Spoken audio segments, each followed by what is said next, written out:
Thanks for watching. Please subscribe so you get the alerts as soon as new content is posted. And we're back. In cold, Yeah. wet San Francisco. Where the sun never shines. There's no sunshine in San Francisco. Don't believe the brochure. First, let me start with a couple of stories. We have a whole series about setting sag, right? Where we go to... Several. Yeah, several. One of them is showroom sag, where we go to a showroom and we just pull the bikes off the floor and we sit 3 different weights of people on it. At any rate, there's this whole, the idea is that you set the sag, the initial sag of the bike and loading the springs, that sag. Correct.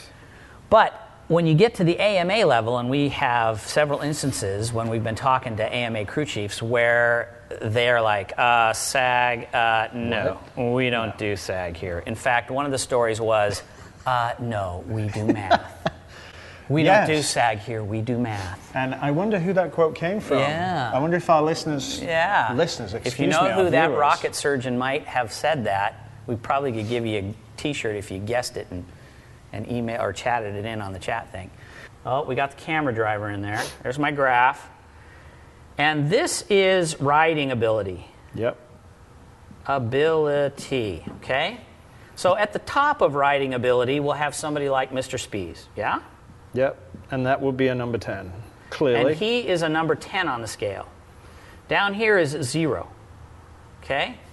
And as Dave points out, when we did the showroom series, we had a sport chock, we didn't. Somebody held the bike and it's tiptoed. So what we're going to do is go through our list here.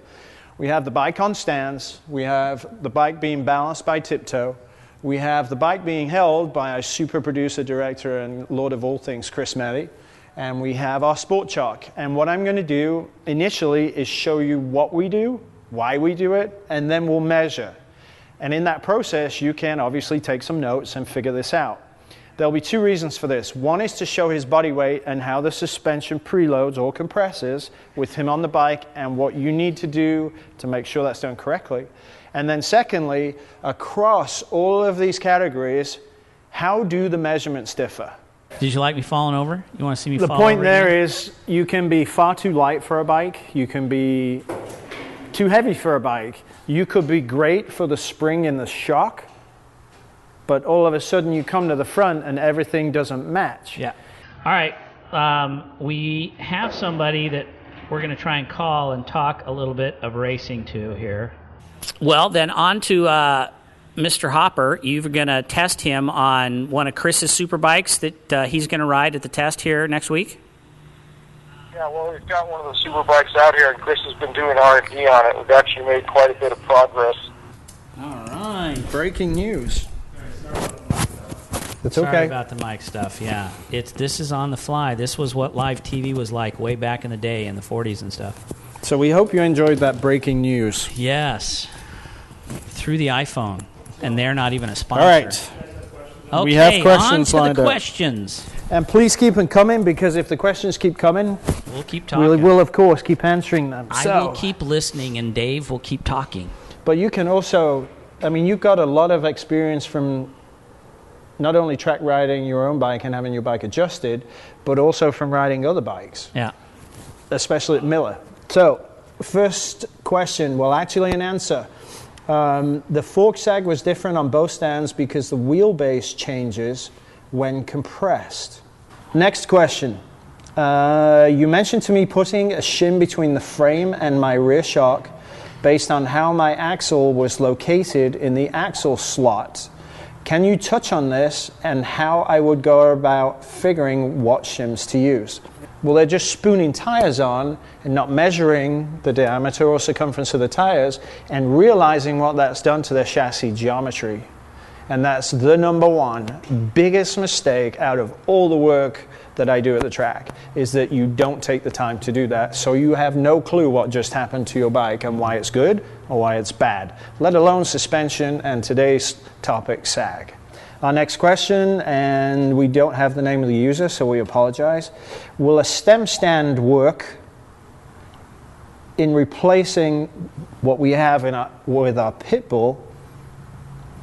to lift the bike in the air and do the job by letting the axle free. What we had with our pit bull is a stand and what is known as a converter, which Mr. Williams will go grab for us, so viewers can see exactly what that is. PCP85 from Jigsaw.com, our good friends over there. So on a stock bike from the factory, not a lot of reason to add a shim. Actually, there is. Next question. Follow-on question from the same person. He must have some keen interest here. Yeah. Not a mere mortal can perform reworked stock components. Oh, sorry. Not a mere mortal can outperform reworked stock components. But is there truly any benefit to buying top of the line versus rebuilding if an average rider got on 2 different bikes? Well, we can talk to that. I can talk to that from my own personal racing history, and Dave can talk to that from his own riding experience from having his bike tuned. So why don't we start there and then go to the elevated level? So when you brought your bike to me, it was stock? Well, it was at Thunderhill, and I hadn't touched it. Probably put 3,000 track miles on it, 2 or 3 at that point. Had never even touched it. Started to have some front tire issues, and then went to a school, a Kegwin school, at Thunderhill, and just was having a lousy day. And Moss was there as part of the school, and you could just roll up, get off your bike at his tent, and go into the classroom. And when he came out 45 minutes later, he would have worked on it. And he did that, and I got on the bike, and I had a completely new bike. It was like, oh my gosh, this is why I got into sport biking. And so then I went faster. He's squinting, so I'll look pleasantly in the camera and fill the void. I'm considering buying a Penske double rear and rebuilding the forks with Penske internals for the street rider / track rider. Is this a better choice than getting the stocks rebuilt? Okay. All right. He's squinting. Will old suspension oil and fluid affect sag? I'm thinking my bike is wishy-washy right now because the oil hasn't been swapped out since the purchase of the bike. Follow along with RT Triple. A lot of people run fork extenders on the 0607. Is this a good idea to modify the geometry this way on stock components? We're going to do a show on shocks, and then we're going to do a show on chassis.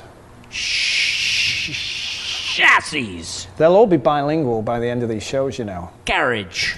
Chassis. Hey, Grommet.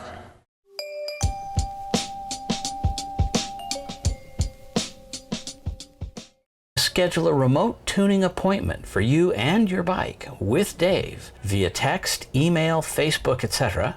Contact Dave on Facebook or by email, dave@davemosstuning.com.